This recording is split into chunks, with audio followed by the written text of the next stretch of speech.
The 3D platformer was miraculously back in vogue a half-decade ago. It was a welcome sight, but no character took a stranger path there than a little fox named Lucky. The original Lucky's Tale launched in March of 2016 as an Oculus Rift exclusive. Reviews claim it's polished but unremarkable and lacks VR-specific innovation. Playful has taken some of the criticism to heart with the non-VR sequel, Super Lucky's Tale.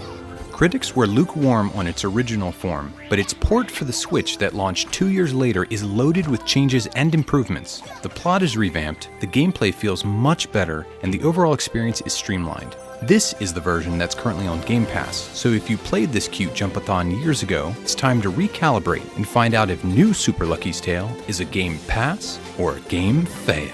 Come on! New Super Lucky's Tale is a very simple 3D platformer. There's a lot of collecting to be done, and Lucky has just 2 moves, a double jump and a tail whip.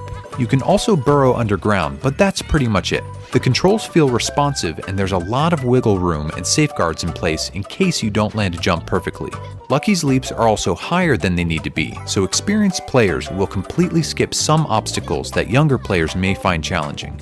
It's a game that's clearly aimed at kids, so its lack of difficulty makes some sense. To walk and durable armish. The well-designed levels truly run the platforming gamut. There are 3D levels, 2D levels, and auto-running sections, and in true 3D platformer fashion, there are some mini-games to tackle. Each level has unique mission objectives in addition to collecting 3 different types of doohickeys. Boss fights are a staple of the genre, but here they are extremely repetitive despite the game taking less than 5 hours to complete.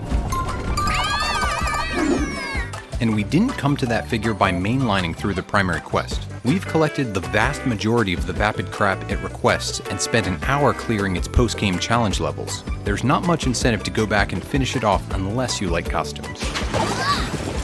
While it falls short in length, new Super Lucky's Tale is long on charm. In one level, you'll help worms recover a gaggle of oversized brainwashed chickens. In the next, you'll participate in a ladder match of the mind to prove yourself to a band of wrestling-obsessed yetis.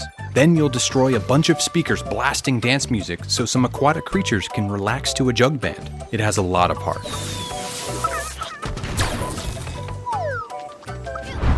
One thing working in new Super Lucky's Tale's favor is that there aren't that many similar options on Game Pass. This holds true whether you're looking for another 3D platformer or just other options for kids. A lot will depend on which version of Game Pass you subscribe to.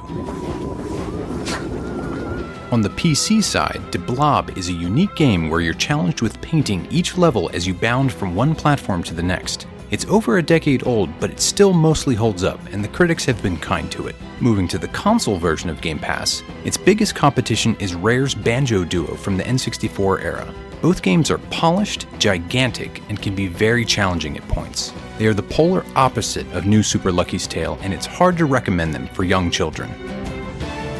With so many indie games on Game Pass, if you expand the pool to 2D platformers, there are more choices. Yooka-Laylee and the Impossible Lair is a great Donkey Kong Country-esque platformer with a similar style, even if the titular layer is a little too impossible. Celeste is a challenging but excellent 2D platformer, and assists are available if you just want to experience its touching story.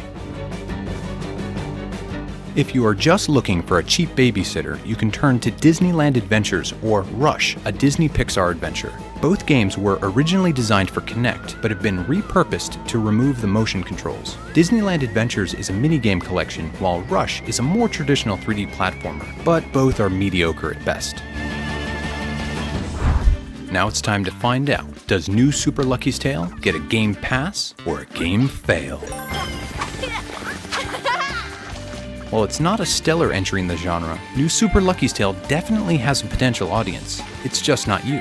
Kids will relish its strong personality, wacky scenarios, and mild difficulty curve. It's also short, which could give the children in your home a nice sense of accomplishment when they complete it. You might even enjoy playing along with them, for a while. New Super Lucky's Tale is the exact reason Game Pass exists. It's a $40 game that's less than 5 hours long. No one wants to pay that, but roll it into a service that costs you a little bit every month, and suddenly it becomes viable. It also helps that there aren't especially strong comps in the genre.